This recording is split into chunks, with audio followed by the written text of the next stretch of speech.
Eh bien, c'est arrivé. 2 semaines après l'annonce choc du Premier ministre Bayrou de demander un vote de confiance sur sa politique, il a été renversé. Pour beaucoup, ce n'est pas une surprise. Mais maintenant, tout est incertain. Des manifestations auront lieu le 10, d'autres mobilisations sont prévues le 18. Aucune solution claire, la politique est en désordre. En un mot, chaos. Mais alors, comment la France en est-elle arrivée là ? Tout remonte à juin 2024. Après le débâcle du parti d'Emmanuel Macron aux élections européennes, il a tenté un pari audacieux, et certains diraient même un peu mal réfléchi. Dissoudre l'Assemblée et convoquer des législatives anticipées. Mais le coup de poker a échoué. Mal. Le résultat, une Assemblée sans majorité, bloquée depuis. 3 grands blocs sont sortis des urnes. Ensemble, le camp centriste de Macron, le Rassemblement national de Marine Le Pen et le Front populaire à gauche. Chacun a obtenu environ 1/3 des sièges, ce qui voulait dire aucune majorité. Et très vite, la politique s'est enlacée. En France, c'est le président qui choisit le Premier ministre. Alors Macron a dû essayer plusieurs fois. D'abord, Gabriel Attal, son jeune protégé, devenu le plus jeune Premier ministre de l'histoire du pays. Mais sans soutien au Parlement, son gouvernement est tombé rapidement. Ensuite, Michel Barnier, vétéran de la politique et ancien négociateur du Brexit. Mais son budget, marqué par l'austérité, a été rejeté et son gouvernement renversé après une motion de censure. Et enfin, François Bayrou. Sur le papier, c'était l'homme d'expérience. Mais son budget pour 2026 a mis feu aux poudres. 44 milliards d'euros de coupes, suppression de jours fériés, gel de dépenses sociales. Pour beaucoup de députés, c'était inacceptable. Et pour beaucoup de Français aussi. Au final, Bayrou a tenté le tout pour le tout. Il a demandé un vote de confiance. C'était un risque énorme dès le départ. Les commentateurs soulignaient déjà qu'une opposition qui déteste son gouvernement n'avait aucune raison de le soutenir. Surtout que le mot « confiance » était dans le vote. Bayrou, lui, avançait un argument simple. Si l'Assemblée lui faisait confiance, il aurait la légitimité nécessaire pour faire passer son budget explosif plus tard dans l'année. Mais le pari a tourné au désastre. Le vote s'est retourné contre lui et Bayrou est désormais éjecté. Ce qui laisse la France exactement au point de départ. Encore un Premier ministre parti, toujours pas de majorité et aucune issue claire. Aïe. Alors, la question est, comment cette crise politique va-t-elle peser sur la France ? Et peut-être le plus important encore, que va-t-il se passer ensuite ? Regardons les 3 scénarios. Scénario numéro 1. Macron nomme un nouveau Premier ministre. C'est, pour l'instant, l'option la plus probable pour le président Macron. Un nom revient souvent comme possible successeur, Sébastien Lecornu. Actuellement ministre des Armées, il est le plus jeune à avoir occupé ce poste, nommé à seulement 39 ans. Son passage au ministère a été marqué par une volonté de renforcer l'armée française et de consolider son rôle dans la défense européenne. Mais cette option a peu de chances de ramener la stabilité politique. Lecornu n'est pas très populaire et il serait probablement poussé vers la sortie assez vite, relançant la crise. Surtout à l'approche du vote du budget 2026. Cependant, il devrait très probablement le nommer au plus vite car des grèves et des manifestations se profilent à l'horizon. Scénario 2.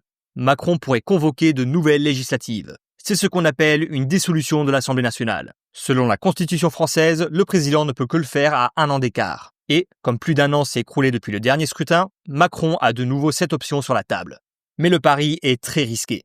Macron pourrait perdre encore plus de sièges, ce qui renforcerait le poids de l'extrême droite. Le Rassemblement national, dirigé par Marine Le Pen et Jordan Bardella, est en pleine dynamique et pourrait profiter de la situation pour accroître son influence. Les sondages ne sont pas favorables à Macron en ce moment et il est peu probable que cela se termine bien pour lui.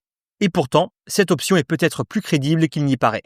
Nommer encore un nouveau Premier ministre risquerait surtout d'agacer davantage l'opinion publique. Les Français sont déjà frustrés par la gestion de l'économie et des questions sociales, et changer de chef de gouvernement n'apporterait sans doute pas l'apaisement attendu. Certains pensent même que Macron aurait une stratégie plus large, laisser volontairement l'extrême droite gouverner.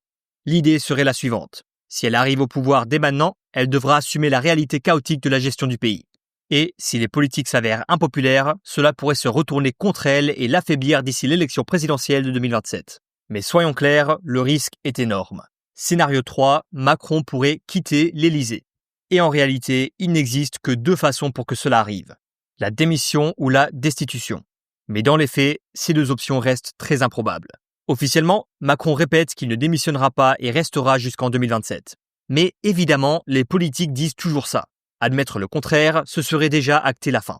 En coulisses pourtant, l'idée n'est pas totalement impensable. Certains commentateurs estiment même qu'une démission pourrait servir de stratégie pour empêcher Marine Le Pen d'accéder à la présidence. Pourquoi ?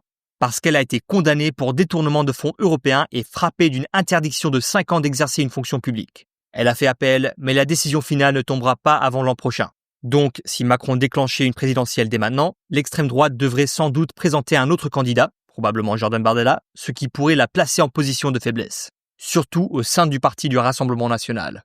Quant à la destitution, prévue par la Constitution française, c'est encore moins crédible. Pour lancer la procédure, il faudrait une majorité des 2/3 à l'Assemblée nationale et au Sénat.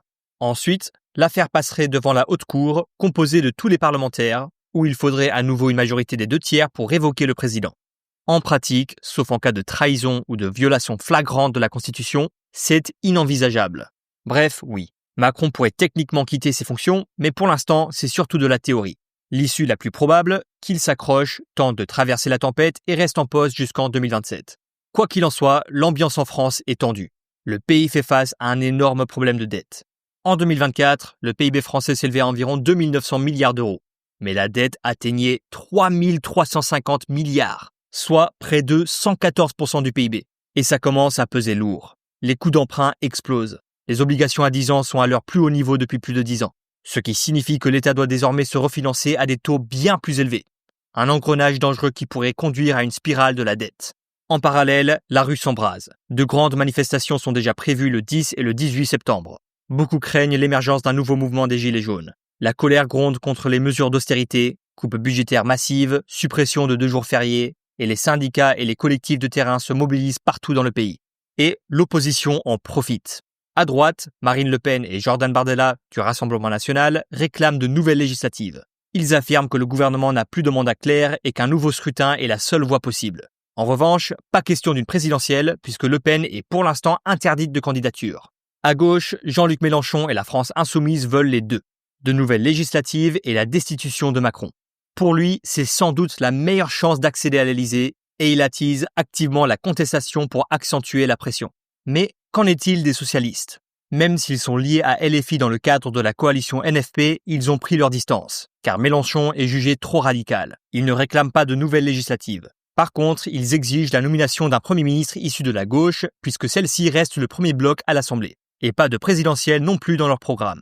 Et voici ce que j'en pense. La crise politique en France, c'est une mauvaise nouvelle, non seulement pour la France, mais aussi pour l'Europe entière. On est la 2e économie de la zone euro et notre marché obligataire est en plein chaos. S'il venait à craquer, les secousses se feraient sentir partout. Et si la crise s'aggrave, la France pourrait même avoir besoin d'une forme de sauvetage financier. Ce serait un choc énorme, non seulement économique, mais aussi politique. Cela mettrait à l'épreuve la solidarité européenne comme on ne l'a jamais vu depuis la crise de la dette de la zone euro. Et c'est là que l'Union européenne a un rôle à jouer.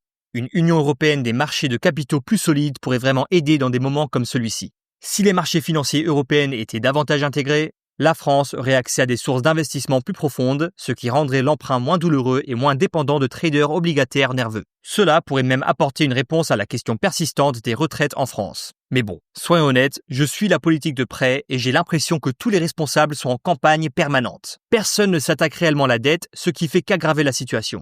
Tous préfèrent s'en prendre à Macron. Et oui, c'est partiellement de sa faute, mais ce n'est pas que ça le problème. Le chaos politique n'affaiblit pas seulement le président, il fragilise la France et l'Europe tout entière. Et même si Macron n'a pas été un grand président sur le plan intérieur, il était perçu à l'international comme un leader fort. Une image qui s'effrite rapidement avec la crise actuelle. J'espère vraiment que nous saurons régler nos problèmes internes, car la dernière chose dont l'Europe a besoin en ce moment, c'est encore plus de division. Avec les tensions qui montent, une confrontation économique avec les États-Unis et une véritable guerre avec la Russie, l'Europe et la France doivent se ressaisir. Maintenant. Merci beaucoup d'avoir regardé la vidéo. N'oubliez pas de laisser un like et de vous abonner pour plus de contenu. À la prochaine!